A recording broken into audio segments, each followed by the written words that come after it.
Yon, good morning po sa inyong lahat mga kabayan. Isang magandang linggo ng umaga, ika-tatlong araw sa buwan ng Agosto 2025. Ang oras po natin, alas 7:45 ng napakaganda at mainit na umaga. Ayan, kalmang-kalma. After po ng almost 3 weeks ay yan po, muli tayo nagbabalik dahil nga dun sa mga nakakaraang mga pagbagyo sa mga pag-ulan dulot po ng habagat, no? Kasalukuyan narito po tayo ngayon sa lalawigan ng Laguna. As you can see, nandito po tayo sa isang interchange bridge dito sa lugar. I think Barangay Saimsim po yung nakakasakop nito, at ito pong ating nasa likuran ay yan po ang northbound ng SLEX sa TR3, no? Saka nandiyan po yung magiging interchange ng SLEX TR4 na siya po nating i-update sa inyo ngayong araw after po ng mga almost mahigit 2 buwan, no, na hindi tayo nakapag-update. Dito po nasa ating kaliwa, ayan naman po yung Mount Makiling. Papakita po natin sa inyo yung mga latest development po rito. Bali, package A po itong ating pupuntahan kung hindi pa ako nagkakamali. Ang distance nito ay 11.32 kilometers pagmula po dito sa Calamba hanggang doon sa Macban Interchange. Bagaman nasa Calamba po tayo, tatawagin po yung Santo Tomas Interchange ng SLEX TR4. So samahan niyo po ako ngayong araw, pero bago tayo magpatuloy, batiin po muna natin yung ating pong mga kasamahang expat driver sa pangunguna ni Sir JR Atienza diyan po sa lalawigan ng Cavite, at saka si Sir Jason Belio diyan naman po sa lungsod ng Las Piñas. Magandang araw po sa inyo mga bro, maligayang panonood, at sa lahat po na ating pong mga taga-subaybay na medyo na-miss nyo siguro yung ating vlog, no? Kay Sir Edward po diyan sa abroad, nag-message siya nung nakaraan, ano daw, parang worry siya ano nangyari, hindi niya alam yung weather dito sa atin, so in-explain ko naman. Magandang araw po sa lahat ng ating taga-subaybay, at susubukan po nating pakita sa inyo itong ating i-update nga yun pong interchange ng SLEX TR4 dyan po sa ating likuran, at susundan natin yung kanyang alignment papunta doon sa Macban, no? So siguro si-series po tayo ng may mga videos dahil mahaba-haba po yan ngayong araw, na yun nga po yung ating itinerary, no? Magmumula po tayo dito sa Calamba at babiyahe po tayo hanggang doon sa Santo Tomas, at titingnan natin kung makakarating po tayo ng San Pablo. Samahan niyo po ako ngayong araw, panoorin po natin itong ating mga ilang aerial shot na ating pong nakunan. Here we go!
Ayun, narito na po tayo sa halos boundary na po ata ito ng Calamba sa Santo Tomas, no? Dito na tayo sa may Maibarara Power Plant, geothermal power plant. Ayun, oh, kitang-kita yung usok kasi ang ganda ng panahon. Saka clear na clear yung bundok. Oh, balik tayo dito sa ating pong ina-update sa inyo. Excuse me po. Yan. Ayan, nakita nyo yung mga aerial shot natin. Wala pang gaanong movement kasi nga ano diba? Tagal nag-ulan Maliban po doon sa interchange bridge, no? Maganda na yung development niya kasi malapit na matapos. Sementado na yung itaas. Ibabaw. Ngayon, susundan natin itong alignment nito dito. Kakanan tayo rito. Ay, ayun na yung tunnel, no?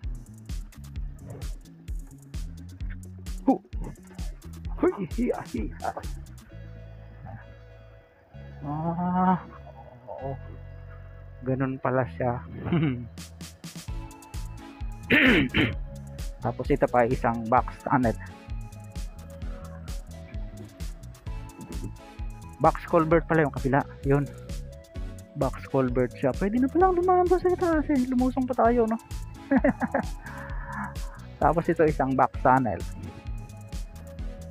Namiss natin tong lugar kasi matagal-tagal tayo hindi nakapunta, 2 buwan mahigit.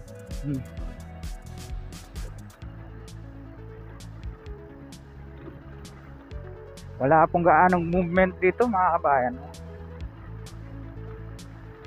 Talaga medyo malilate talaga itong package A compare doon sa B saka C, no?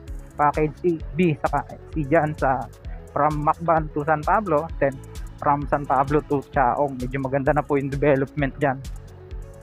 Yan naman po yung ating mga susunod na pupuntahan. Pero idediretso po natin itong ating vlog hanggang dyan sa kalaghatian. Maaari mga San Antonio, no? Yan. Barangay San Antonio. Tapos susundan po natin yung alignment niya papunta doon sa may Barangay San Pedro all the way to hanggang Barangay San Felix.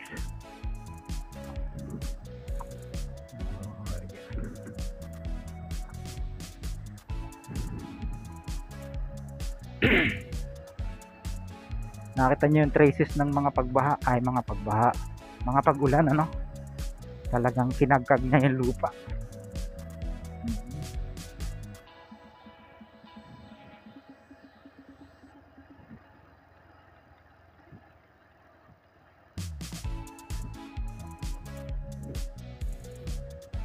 Sinabay po natin yung ating drone papunta rito. Ang ganda na ng subdivision dito.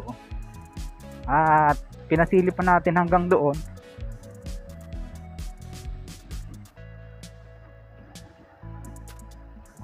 Yan, no?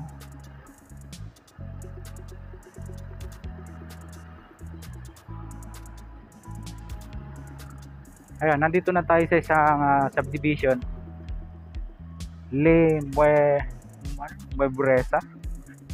Limuebresa. Ito po yung alala nyo, dito siya dumaan, no? Yung SLEX TR4 sa gitna ng subdivision na ito. At maraming mga kabahayan dyan ang binas out. Ayan, no? Para mag-giveaway dito po sa right of way ng South Luzon Expressway TR4.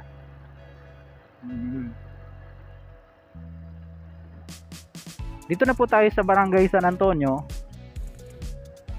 Ito po yung subdivision na yun pa isang bahay, no? Talagang may traces pa ng pagkakabakbak, no? Hagip kasi siya, Ayun, no? Uy, maganda na rito, kabayan. Nag-uumpisa na silang mag-finalize nung tambak, no? Bago pormahan ng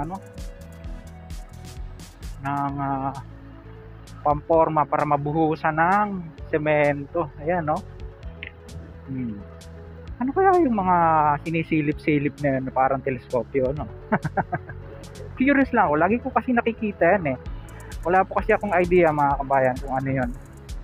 Kaya sa mga makakapanood po nito, pwede pong paki-comment nyo lang dyan sa baba kung ano tawag doon. Pang survey ba yun?